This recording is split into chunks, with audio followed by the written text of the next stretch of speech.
So I'm really just starting off with a lot of nice, broad, flat palms, broad, flat fingers. I'm not digging. And I'm thinking about the connection between the tibia and the medial aspect of the tibia where all of these tissues live. So there's this like little pocket right in here. This back chunk of the muscle is the gastrocs and the soleus. And right where these muscles kind of edge, and then right where this bone has an edge as well, you're kind of thinking about this pocket of deeper muscles where a lot of this tension and these strains and these issues are happening. So I'm kind of thinking about creating a nice friction and a little warmth into the areas that I know I'm going to dig into, and making sure that the superficial tissues are really allowing me to do the deeper work when I want to and when she's ready to. So nice flat kind of stripping and gliding strokes. I don't want to be too specific. I don't want to be too digging, and just warming up the tibialis anterior, tibialis posterior, what I have access to, the flexor digitorum longus and the flexor hallucis longus, which live deep underneath the gastrocs on the soleus back here. So making sure that warming things up and loosening all of those really tight muscles so that I can get in and do a little more work is going to be key. And I want to bring that work all the way down into the ankle, into the Achilles, into the calcaneus. So a lot of this work is going to be, making sure that the foot and the ankle can do dorsiflexion and plantar flexion without pain, especially when it's weight bearing and she's either doing squats or repeated motions like running. And I want this action to feel good to her when she's doing it on her own. So I'm really focused on how these muscles come down, become tendons, and pull up, how these muscles come down, become tendons, and pull down, and making sure they have a lot of flow and a lot of give, and ultimately just some good relationships with each other.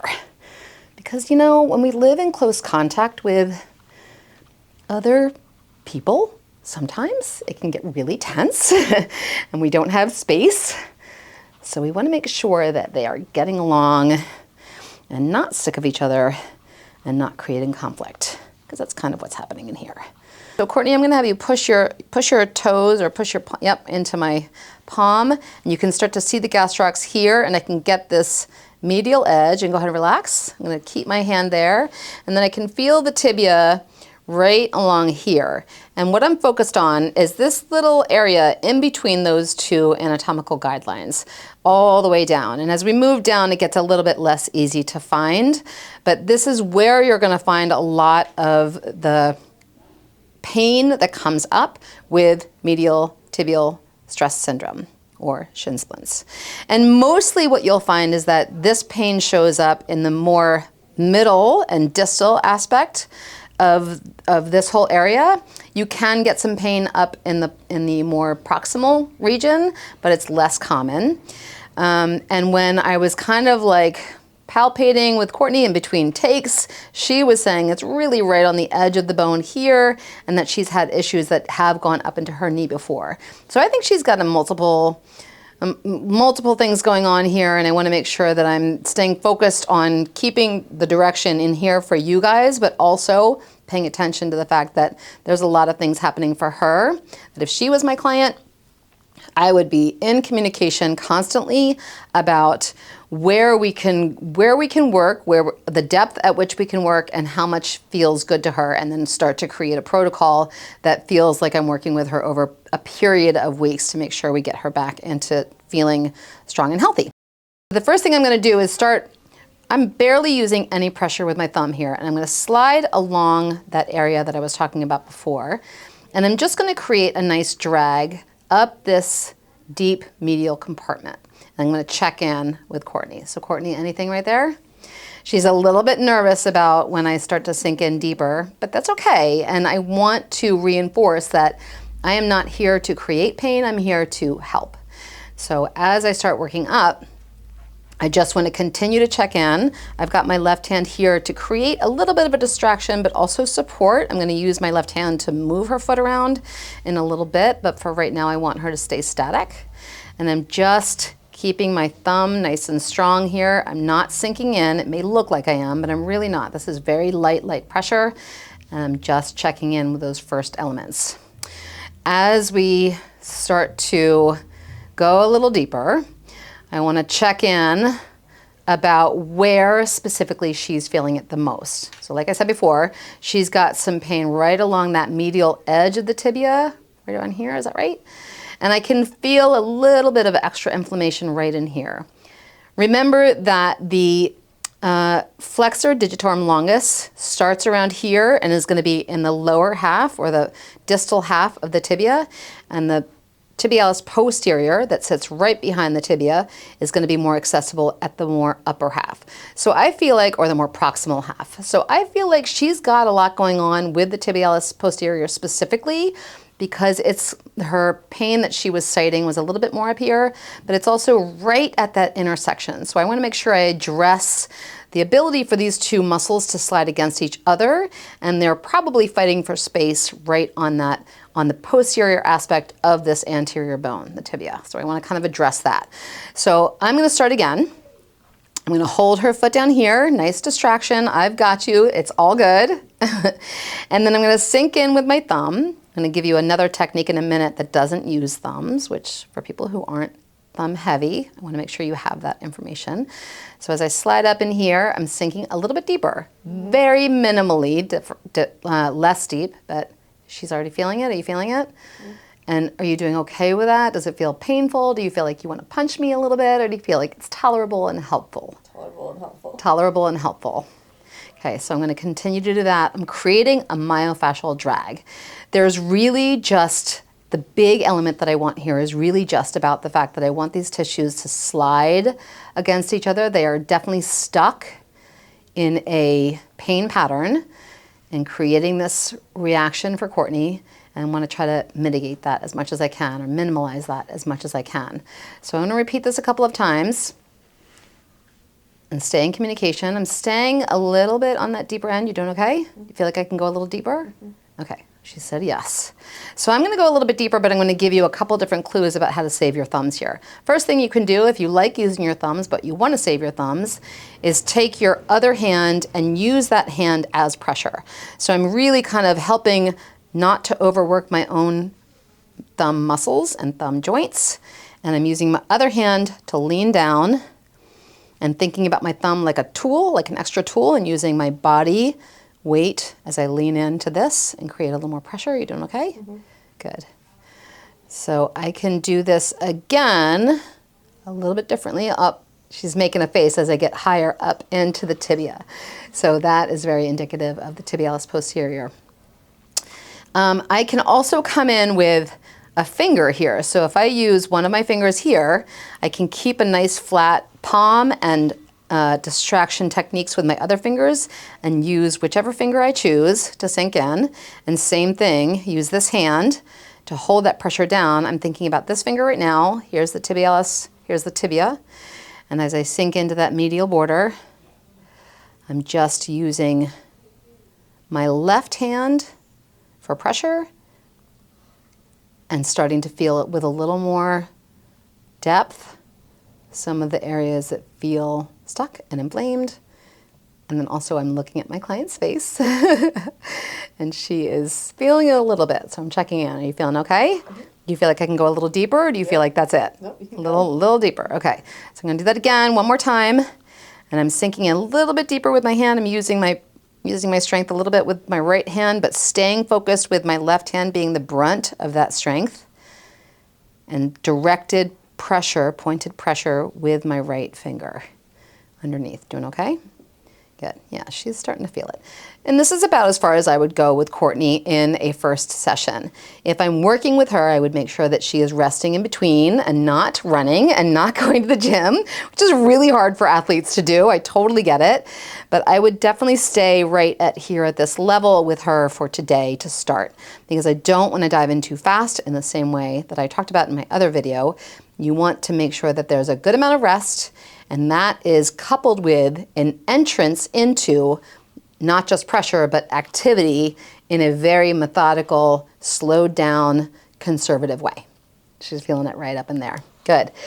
Okay, so to get down to the nitty gritty at this point, being a little more specific and starting to dive into more layers of work with Courtney, I'm gonna start to sink in and find some trigger points. I've done a lot of myofascial drags up the medial border of the tibia and into this compartment, but I wanna make sure that I'm addressing the actual muscle tension that is playing along here.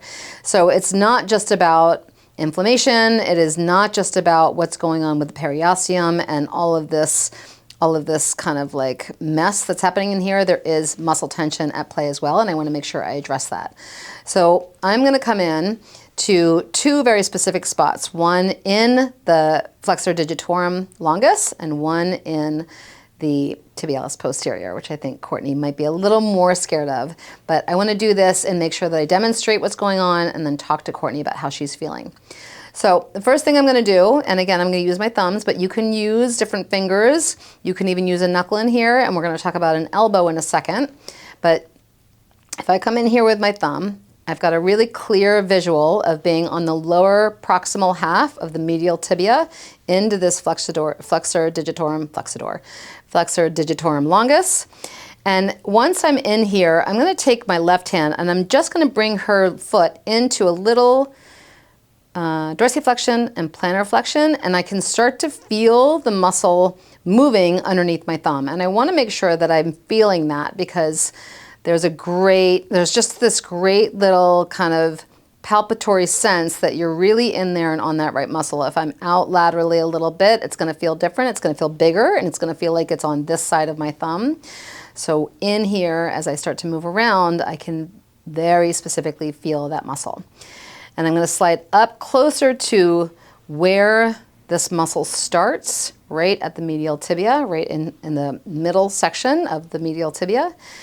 And when you find a trigger point, you're going to go through trigger point therapy rules and protocols, which again, everybody's got different ones, but mine very specifically look like this. So I'm going to sink in with the thumb. I'm going to sink in with a specific point, and I'm going to start talking to her about her pain tolerance. So do you feel like I could sink in deeper? Do you feel like it's right there? She's like right at the edge. You doing okay? Okay, so the one thing I want to do here is not necessarily ask about radiating pain because this is so sensitive and tender. First thing I want to do is just get her to drop in and get her to breathe. So I'm holding this spot here, and I want to get that neuromuscular, I want to get like the nerve endings that live here to travel up her leg and start to act a little bit differently. So instead of reacting out of being fear of pain, I want to get her to just drop in and try to let things go. So prevent the muscle guarding, prevent the tension that's happening here that lives here permanently, and just get her to get things to open up and let go. So I'm just going to hold this for a little bit, ask her to take a couple deep breaths, maybe move around a little bit while I'm holding this pressure. Doing okay? Mm-hmm. You sure? Now I am. Now you are. Deep breaths. Yeah, but that's amazing. Like once you take a couple deep breaths, it really activates that parasympathetic nervous system and it helps you get away from that fight or flight. So we want to keep that activated down here. We want to get her to just be relaxed into this so it's not constantly guarding and constantly gripping. So I want to do this here, and as I move up into, I want to make nice. Always make nice after you hold a specific depth or do some specific work. Really, really good idea to always make nice. Flush things out, make sure they don't feel like your thumb is still sticking into their tissues as they walk away. That is not pleasant. So once I've worked through that, I want to do the same thing up into the tibialis posterior. And this is where she was feeling a little more sensitivity. So I want to make sure I'm not right on those inflamed attachments or into areas that are really, really tender and sensitive. She was feeling like her face was reacting like this was super tender up here, which I get. This is like a super tender area. There's a lot of nerve endings and vessels flowing through here. So I want to make sure I don't dig in right there. I want to get into the belly of the muscle, stay focused on the musculature. And this time I'm going to sink in with this digit here. So I'm going to hold this right in here. Make sure that my pressure is coming from my leaning and not so much just gripping my own body mechanics. And how are you doing with that pressure? You feel like I could go deeper? Mm-hmm. Yeah. So good. I'm sinking a little deeper. I'm leaning my body in more. More? Doing okay? She's doing okay. Great. Great. So she is able to take this pressure, which is good. And since this is a good amount of pressure, I'm going to switch from using my fingers to using an elbow. And this is where things get a little tricky in here. Because as I slide up with a forearm, there is my ulna right against her tibia. And you don't want to use a bone to work on a bone. That doesn't feel good. So what I want to do is make sure that I'm really kind of feeling that medial edge of the tibia and then using elbow flexion to find my olecranon process, my elbow, and sink into the belly of the muscle a little bit more. Because I have so much more strength with my elbow and my arm, I don't want to just dig in. I want to start super light. So it's going to take a lot of work for me to pull my body up and not lean directly in. But if she's okay, I'm going to start checking in with her about pressure. Doing okay? Doing okay? Doing okay? Doing okay? Right about there. Is that good? Okay, Yeah. Okay. I'm going to hang out here for demo purposes, but she's doing okay. I'm definitely sinking in a little more. And I'm going to do the same thing. I just want to move her foot around a little bit. I can feel that moving underneath my elbow. And then get her to really let go. And then talk to her about taking a couple of deep breaths. I want to get that parasympathetic nervous system activated. I want that guarding to stop. There's a lot that's happening innate to the tissues, but there's a lot that's happening within the nervous system itself. So I want to get her nervous system to send good signals and not send panic signals. That's why we hit the panic button. Good. So hang out here for a little bit, talk to them about depth, talk to them about pressure, and then check in and make nice. Always, always, always key elements here. Okay, so once I've really gotten through the more superficial layers and I've worked through creating a lot of awareness in this area, the last thing I want to do is bring her leg. I'm going to bring her knee into a little more extension so her foot is off the table. And I'm going to still continue to hold her foot, but I'm going to use my thigh a little bit here. And I'm going to repeat some of those myofascial drags right up here into this whole line, into this deep medial compartment. And I'm starting more distally, and as I sink in, I'm starting to slide up, and I'm just going to push her foot up into dorsiflexion as I slide up. And I just want to do this in small increments because this can be really painful. And so if you kind of create a rhythm, you're sending information to the brain about what to expect. And if there's a rhythm, the brain loves a rhythm. The brain knows what's coming. If you kind of are coming from left field and doing everything erratically, the brain is like, what am I doing? And then it guards up. So just to repeat that, sinking in, focused on a nice drag with repetitive stops with motion. So I'm pushing her foot, using my hand and my leg, pushing her foot up into dorsiflexion, trying to get her to not help me, which can be really hard to do, but that's okay. And then little repetitive chunks of dragging through this whole area and helping everything feel connected and giving it like some acknowledgement around, oh yeah, we can do this, we can move in this way, it doesn't have to be that bad. She's making a little bit of a face at the top there. So if Courtney was my client and we were working consistently, I would definitely work through giving her some homework about moving in these directions that feel safe and not so intense with load bearing, and easing her into movements that are positive for her healing process, and work with her consistently about this depth and this pressure. And getting these shin splints, or this medial tibial stress syndrome, to resolve itself a little bit more and give her the life that she wants to live. Hey, I'm just a girl, a YouTuber, standing in front of you, a cool, interested human, asking you to like, hit, and subscribe. It helps my algorithm, and it helps so that I can make more content like this. Also, check out my Patreon for more deep dives. Thanks.